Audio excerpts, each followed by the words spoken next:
کہتے مسلح اٹھایا تو نیچے سے اللہ نے پانی کا چشمہ جاری فرما دیا. اللہ نے پانی کا چشمہ جاری کر دیا. فرمایا بناؤ حوض, کرو کھیتیاں سیراب. فرماتے ہیں جہاں ایک درخت نہیں اگتا تھا اللہ نے پورا باغ اگا دیا. جہاں ایک پھل نہیں ہوتا تھا وہاں عالی شان پھل لگ گئے, قرضے بھی ادا ہوئے. حضرت زبیر بن عوام کے بچوں کے پاس مال دولت بھی بچ گیا. لوگ جب کہتے ہیں یہ ساری کس چیز کی برکت ہے, اور فرماتے یہ ساری سجدوں کی برکت ہے, یہ رب کی بندگی کی برکت ہے جی. اس کی بارگاہ میں نماز پڑھنے کی مسلمان توجہ نہیں کرتا, توجہ نہیں. جاگ رہے ہیں آپ حضرات؟ یہاں کوئی حکومت اعلان کرے نا کہ ہر نماز کے بعد 500 روپیہ, کتنا جی؟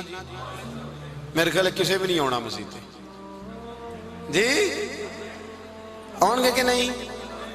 نہیں تھوڑے جے بول دے ہو, جڑے نہیں بول دے ہونا تو بالکل ہی نہیں نہ ہونا, ہونا پکا پتہ لگ. اور خدا کے بندو بات سمجھو, رب فرماتا ہے تو مسجد آدھا میں تجھے برکت عطا کروں گا, میں تجھے برکت دوں گا. میں ہمارا زمانہ مذاق کرنے کا, مذاق اڑانے کا زمانہ ہے. لوگ معاذ اللہ تعالیٰ ایسی ایسی باتیں ڈھونڈ کے لاتے ہیں کہ وہ جگہ جو قابل احترام ہے وہاں لوگ مذاق کرتے ہیں. ہمیں اچھی صحبت کی ضرورت ہے, اور ہم بھی بڑی مخالفت کرتے ہیں. اب مجھے تو ایک اور فکر لگ گئی ہے, ہم بھی بڑی شدت کے ساتھ مخالفت کرتے ہیں جھوٹے پیروں کی, غلط لوگوں کی, کرتے رہتے ہیں. لیکن اب فکر لگ گئی ہے کہ جھوٹے پیروں کی مخالفت تو بڑی ہو گئی, سچوں کی حمایت کا وقت بھی نکلتا جا رہا ہے. اب یہ مسئلہ بھی بڑا درپیش ہے. اب ہر جگہ نا ٹی وی پہ جو بندہ بھی آیا ہوا ہے اس نے ایک جعلی عمل پکڑا ہوا ہے. اخبار پہ خبر لگی ہے تو ایک جعلی آدمی پکڑ کے لایا ہے. میرا دل کرتا ہے اس کو پکڑ کے ایسے آستانے پہ بھی بٹھاؤں جہاں روز رسول اللہ کا دین پڑھایا جاتا ہے. وہاں کوئی انٹرویو تو نے کیوں نہیں کیا بھائی؟ وہاں کیوں نہیں گیا جہاں روز ایک شیخ الحدیث بیٹھ کے حدیث پاک کا درس دیتا ہے؟ اس پیر صاحب کے پاس تو کیوں نہیں گیا جس کے آستانے پہ کبھی کوئی بی بی آئی نہیں؟ میری بات کا سمجھ آ رہی ہے آپ دوستوں کو؟ یہ میرا سوال ہے پورے میڈیا سے, پورے میڈیا سے میرا یہ سوال ہے کہ میرے بھائی جعلی عمل تو پکڑ کے لایا ہے, تو جامعہ نظامیہ کے اندر داخل کیوں نہیں ہوا جہاں زمانہ بیت گیا میرے نبی پاک کی حدیث پڑھائی جاتی ہے؟ وہاں جا کے تم نے اساتذہ کا انٹرویو کیوں نہیں کیا؟ وہاں تو کیوں نہیں پہنچا؟ وہ لوگ بھئی برا آدمی تو تو نے معروف کر دیا, اچھے آدمی تک تو کیوں نہیں گیا؟ جانا چاہیے کہ نہیں جانا چاہیے؟ بھئی ہمارا بھی عجیب ماحول ہے, عجیب رنگ ہے, عجیب طرز زندگی ہے. ہم لوگ چلے بریلی شریف کا آستانہ تو بڑا دور ہے, میں یہاں کی مثال دیتا ہوں. آستانہ علیہ سیال شریف چلے جائے, مرکز ہے نا ہمارے یہاں, مرکز ہے نا, رسول اللہ کے دین کی بات بتائی جاتی ہے. نبی پاک کے آپ نے دیکھے وہاں سرکس لگتی ہو, جھولے لگتے ہو, بولے نا, تو آپ میڈیا کو مشورہ کیوں نہیں دیتے ایک ادھر بھی ایک چکر لگا کے؟ کیوں نہیں مشورہ دیتے آپ؟ شرکپور شریف ہے, حضرت کیلہ والا شریف ہے, حضرت کرما والا شریف ہے. یہ میں آپ کو وہ والے آستانے گنوا رہا ہوں جو آپ کی رینج میں ہیں, ورنہ آپ اس سے باہر جائیں گے تو آپ کو بڑے بڑی خیر ملے گی دنیا میں, بڑی بڑی خیر. سارا میڈیا بھاگ کے چلا گیا اس آدمی کے پاس جو جعلی تھا, جو عورتوں کو لوٹتا تھا. حضرت مولانا ابو داؤد صادق صاحب کے ادارے میں کیوں نہیں گئے؟ وہاں کیوں نہیں گئے؟ کیوں نہیں اس جگہ گئے جس شخص نے اپنی ساری زندگی گزار دی ہے, کسی بی بی کا منہ ہی نہیں دیکھا؟ ادھر کیوں نہیں گئے تو خیر کی جانب سفر کیوں نہیں ہوا؟ اب اس قدر زیادہ ایک منظم طریقے کے ساتھ اہل اللہ کو بدنام کیا جائے. اور اگر آپ نے ابھی تک ہمارا چینل سبسکرائب نہیں کیا تو فوراً سبسکرائب کیجئے, ساتھ ہی بیل آئیکن پر کلک کریں تاکہ مزید آنے والی ویڈیو ہے وہ آپ کو وقت پر ملتی رہیں. اللہ حافظ. اللہ حافظ. اللہ اللہ اللہ لا الہ الا اللہ اللہ اللہ لا الہ الا. آمینہ بی بی کے گلشن میں آئی ہے تازہ بہار, آمینہ بی بی کے گلشن میں آئی ہے تازہ بہار، پڑھتے ہیں صلی اللہ وسلم، پڑھتے ہیں صلی اللہ وسلم، آج درو دیوار مدنی، اللہ اللہ اللہ لا الہ الا